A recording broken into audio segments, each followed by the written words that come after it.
If you're thinking about moving to Dayton, Ohio, or anywhere between Dayton and Cincinnati for that matter, this video is for you, especially if you're relocating for a job or PCSing to Wright-Patterson Air Force Base. Most people think they know what moving to Ohio will be like, and then reality hits. Today, I'm going to cover the things most buyers don't expect, the stuff that can quietly cost you time, money, or major regret if you don't know up front. This channel is where you get the real neighborhoods, real numbers, and real advice so you don't learn things the hard way after you move. You need to hit subscribe right now so that these things don't happen to you.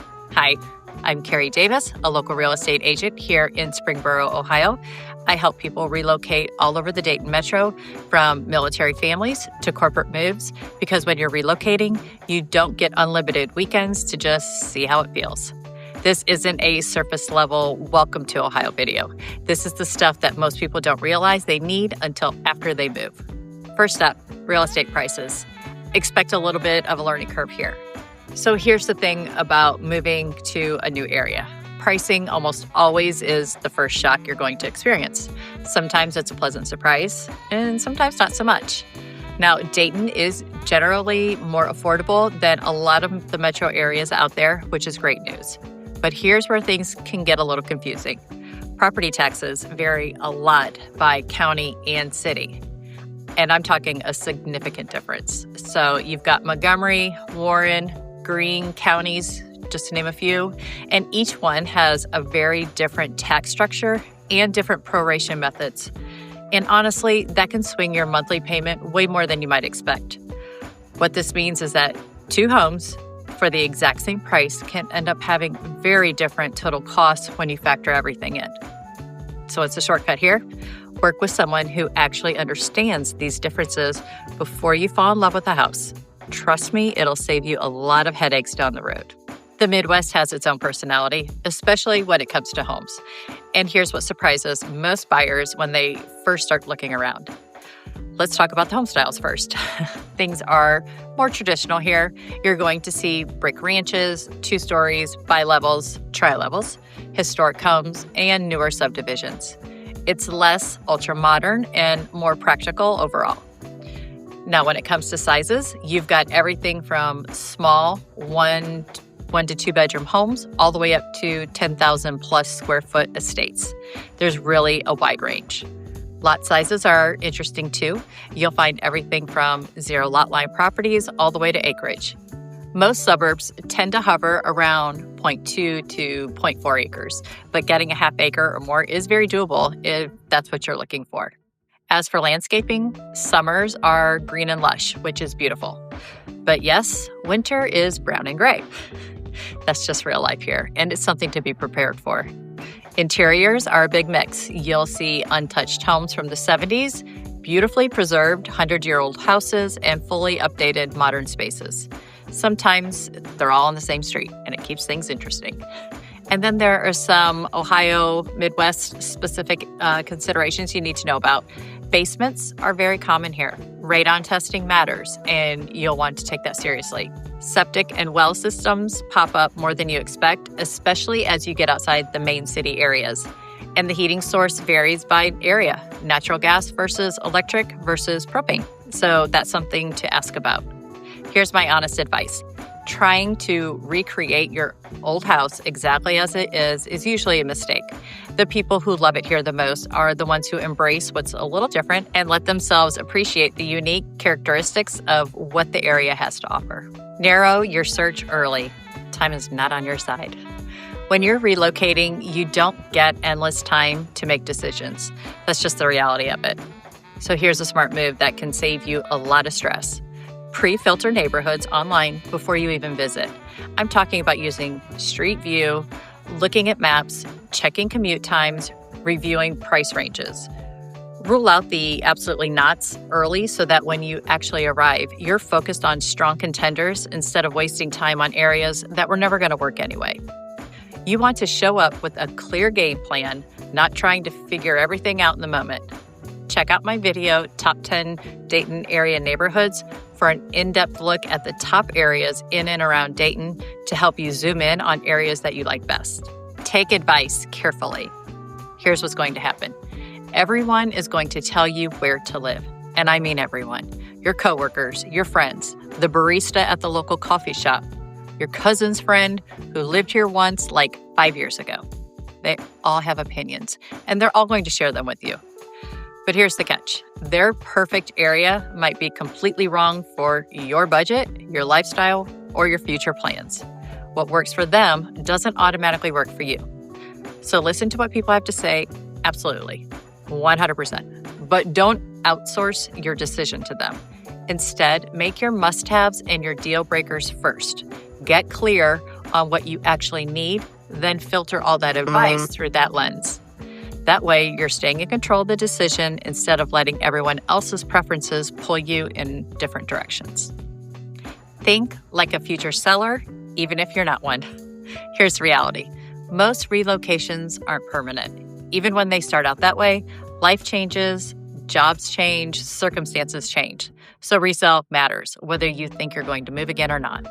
Homes in areas with consistent demand, solid schools, access to highways, and daily conveniences tend to hold value better. It's just how it works. Some Dayton suburbs have historically shown steadier resale patterns. I'm talking about places like Springboro, Centerville, Beaver Creek, Kettering, Troy. These areas have track records that you can actually look at. And here's what you need to remember. The data matters here. Trends matter. Feelings don't. You can love a neighborhood all you want, but if the numbers don't support it as a sound investment, you need to know that going in. If this kind of breakdown is helpful to you, go ahead and subscribe. I put out videos like this every week, so you're not just guessing your way through major decisions.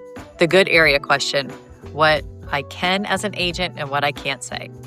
All right, this one's really important, so please pay attention. As a real estate agent, I cannot label areas as good or bad. Period. If an agent does that, that's actually a red flag. And here's why. It's not because I'm being difficult or unhelpful. It's because of fair housing laws. These laws exist to prevent discrimination in steering, which means I can't make subjective judgments about neighborhoods that could influence where you choose to live based on protected characteristics like race, religion, family status, or national origin. What I can do is point you toward objective resources and help you do your own research. So here's what you should be doing. Visit areas at different times of day on different days of the week. Look up crime statistics and school ratings on your own through publicly available data. Use third-party sites that provide objective information. And honestly, drive it, walk it, feel it for yourself. You're the one who's going to have to live there, so you need to experience it firsthand and decide what feels right for you. Just plan on taking a few extra days when you come to town to look at houses to try and get this done. Now, there's something that's very critical in Ohio. Neighborhood due diligence happens before you make the offer. There is no contingency for location after the fact. So let me say that again.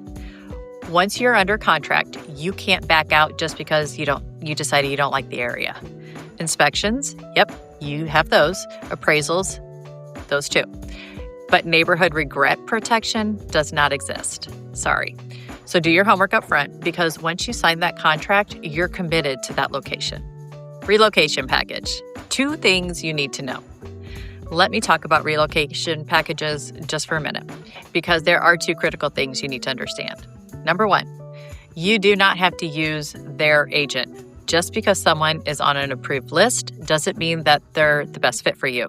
And here's what most people don't realize. You can choose your own agent. They can usually get approved pretty quickly if that's needed. This is your move, your life, your decision. So advocate for yourself and work with someone you actually trust and feel comfortable with. Number 2, there are hidden costs you need to be aware of. Relocation packages often come with tight timelines that don't give you much breathing room. There's limited flexibility in how these things can be done. There are confidentiality rules that you have to follow. And there's often a lot of pressure to move fast, which can lead to rushed decisions. And here's something really important. Don't start house hunting until you confirm whether you even have a relocation package in the first place. I've seen people lose benefits because they started the process too early and didn't realize that they were supposed to wait. So get clarity on what your company is offering before you make any moves. So how do you actually get the best house and the best deal? It comes down to 3 things: preparation, strategy, and local knowledge. That's exactly why I built out a full buyer video playlist that walks you through the entire process, step by step. I've created free buyer guides that are linked in the description below, so you can download those and have them as references. And I put out market updates that are specific to this area, so you're getting information that's actually relevant to where you're looking. All of these resources are designed to help you make informed decisions instead of just hoping that things work out. Check them out, use them, and come into this process prepared. So if you're moving to the Dayton area, or even if you're just thinking about it at this point, go ahead and subscribe so you don't miss future videos. I cover the neighborhoods, pricing, and what it's really like to live here. All the stuff you actually need to know before making a decision. And if you want help personally, all my contact information is right there below. Don't hesitate to reach out. Thanks for watching, and welcome to Ohio.